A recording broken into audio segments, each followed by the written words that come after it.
नाज़रीन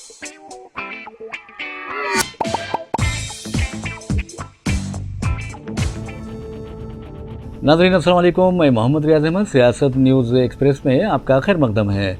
जगत्याल में पेश आए एक दर्दनाक वाक़े में दूल्हे ने अपनी शादी से चंद घंटे कबल ही खुदकशी कर ली। मीडिया रिपोर्ट्स के मुताबिक ज़िले जगत्याल के मौजे वेलुला के रहने वाले किरण की शादी इतवार की सुबह होने वाली थी।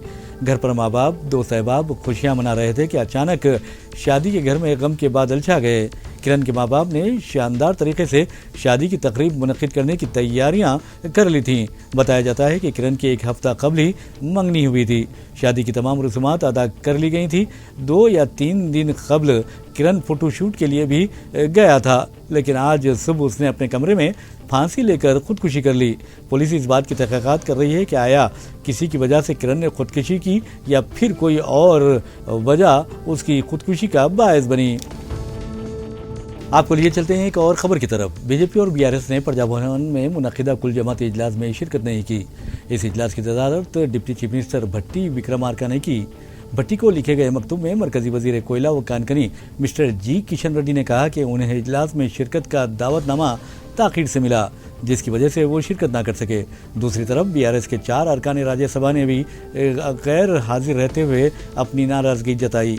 ये इजलास 10 मार्च से शुरू होने वाले पार्लियामेंट इजलास में रियासत की तरक्की के लिए उठाए जाने वाले सवालात पर गौर के लिए मुनक्किद किया गया था, ताकि Hyderabad future city, regional ring road और आरआरआर और साथ ही ओआरआर के दरमियान रेडियल रोड्स जैसे प्रोजेक्ट्स के लिए फंड्स हासिल करने की हिकमत अमली तय की जाए। आलमी यौम ख़वातीन के मौके पर वज़ीर-ए-आज़म नरेंद्र मोदी ने दावा किया है कि पिछले 10 बरसों में उनकी हुकूमत ने ख़वातीन की सिक्योरिटी को अव्वलीन तरजीह दी है और ख़वातीन के खिलाफ रेप जैसे घिनौने जुर्म के लिए सज़ाए मौत मुतारिफ करवाने की खातिर क़वानीन में तरमीम की गई। ज़िले नौसारी के वानसीपुरी विलेज में एक तकरीब से खिताब करते हुए मोदी ने कहा कि हिंदुस्तान ख़वातीन की ज़ेर क़यादत तरक्की की राह पर गामज़न है। मोदी का ये भी कहना था कि जब एक लड़की देर गए घर वापस होती है तो उसके वालिदैन सवाल करते हैं, लेकिन जब लड़का ताख़ीर से घर आता है तो उसके साथ ऐसा सलूक नहीं किया जाता। वज़ीर-ए-आज़म के मुताबिक उनकी हुकूमत ने ख़वातीन को एहतराम और सहूलतें देने के लिए अव्वलीन तरजीह दी है। मोदी ने यह भी कहा कि महात्मा गांधी अक्सर कहा करते थे कि मुल्क की रूह देहातों में होती है और मैं कहता हूँ कि ख़वातीन हमारे देही हिंदुस्तान की रूह है। अब चलते हैं खेल की तरफ। आईसीसी चैंपियंस ट्रॉफी का फाइनल कल दुबई में हिंदुस्तान और न्यूजीलैंड के दरमियान खेला जाएगा। इतवार को 2:30 बजे मैच शुरू होगा। वाज़ेह रहे कि सेमीफाइनल में न्यूजीलैंड ने जनूबी कोरिया और इंडिया ने एक और सेमीफाइनल में ऑस्ट्रेलिया को हराया था। दुबई इंटरनेशनल स्टेडियम में खेले जाने वाले इस मैच को लेकर शायकीन क्रिकेट में बहुत दिलचस्पी पाई जाती है। इस दौरान एक रिपोर्ट में बताया गया है कि अगर फाइनल में न्यूजीलैंड के खिलाफ इंडिया को शिकस्त होती है तो रोहित शर्मा अपनी सुबुकदोशी का ऐलान कर सकते हैं। खबर है वो इसराइली खातून की इज्तिमाई इस्मत रेज़ी से मुतालिक है। तो बहरहाल कर्नाटक में पेश आए एक शर्मनाक वाक़े में 3 अफराद ने 2 ख़वातीन की इज्तिमाई इस्मत रेज़ी की। मुतासरा ख़वातीन में एक 27 साला इसराइली सयाह भी शामिल है, जबकि दूसरी होम स्टे ओनर बताई जाती है। ये वाक़या जुमेरात की शब 10:30 बजे कोपल में तुंगभद्रा लिफ्ट केनाल के करीब पेश आया। मीडिया रिपोर्ट्स में बताया गया है कि ये शर्मनाक वाक़या उस वक्त पेश आया जब ये दोनों ख़वातीन बेंगलुरु से 50 किलोमीटर दूर कोपल में तुंगभद्रा लिफ्ट केनाल के इलाके में मौजूद थीं। उनके हमरा दीगर 3 अफराद भी थे। उन तीनों को मुलजिमीन ने केनाल में ढकेल दिया, जिनमें एक अमरीकी और 2 हिंदुस्तानी शहरी शामिल थे। एक का ताल्लुक महाराष्ट्र और दूसरे का ओडिशा से बताया गया है। ये रिपोर्ट्स भी हैं कि 3 में से एक केनाल में डूबकर हलाक हो गया, जबकि दूसरे 2 अफराद ने तैरकर अपनी जान बचाई। पुलिस ने मुलजिमीन की गिरफ्तारी के लिए 6 टीमें तश्कील दी हैं। वाज़ेह रहे कि हिंदुस्तान में ख़वातीन के खिलाफ जराइम में बेतहाशा इजाफा हुआ है। नेशनल क्राइम रिकॉर्ड्स ब्यूरो ने 2024 में एक रिपोर्ट जारी की, जिसमें इंकशाफ किया गया कि 2022 में ख़वातीन के खिलाफ 4,45,256 वाक़यात पेश आए। ये भी इंकशाफ हुआ है कि हर 16 मिनट में एक खातून का रेप होता है। हम आपको लिए चलते हैं तेलंगाना के नागर कर्नूल में। تلنگانہ کے ناگر کرنول میں SLBC پروجیکٹ سرنگ میں پھنسے 8 افراد کو بچانے کی کوششیں جاری ہیں۔ بچاؤ اور راحت کاری کارروائی آج 15ویں دن میں داخل ہو گئی ہے۔ عہدیداروں کے مطابق کیرالہ پولیس کے کیڈیور ڈاگز کی خدمات بھی حاصل کی گئی ہیں، جو 2 امکانی مقامات پر انسانوں کی موجودگی کی نشاندہی کر رہے ہیں۔ کتوں نے جن مقامات کی نشاندہی کی ہے وہاں کھدائی شروع کی گئی ہے۔ آپ کو بتا دیں کہ 22 فروری سے 8 افراد سرنگ میں پھنسے ہوئے ہیں۔ وہ زندہ ہیں یا نہیں اس بارے میں کچھ کہا نہیں جا سکتا۔ ریاستی وزیر آبپاشی مسٹر این اتم کمار ریڈی بچاؤ اور راحت کاری کی نگرانی کر رہے ہیں اور آج انہوں نے وہاں عہدیداروں کے ساتھ اجلاس بھی طلب کیا۔ اب چلتے ہیں ایک اور خبر کی طرف۔ ایک اہم قدم اٹھاتے ہوئے سپریم کورٹ نے ہیرا گولڈ ایگزیم پرائیویٹ لمیٹڈ کی مینیجنگ ڈائریکٹر نوہیرا شیخ کو الٹیمیٹم دیا ہے کہ اندرون 3 ماہ سرمایہ کاروں کو 25 کروڑ روپے ادا کرے۔ ناکامی کی صورت میں نہ صرف انہیں گرفتار کیا جائے گا بلکہ ان کی ضمانت بھی منسوخ کر دی جائے گی۔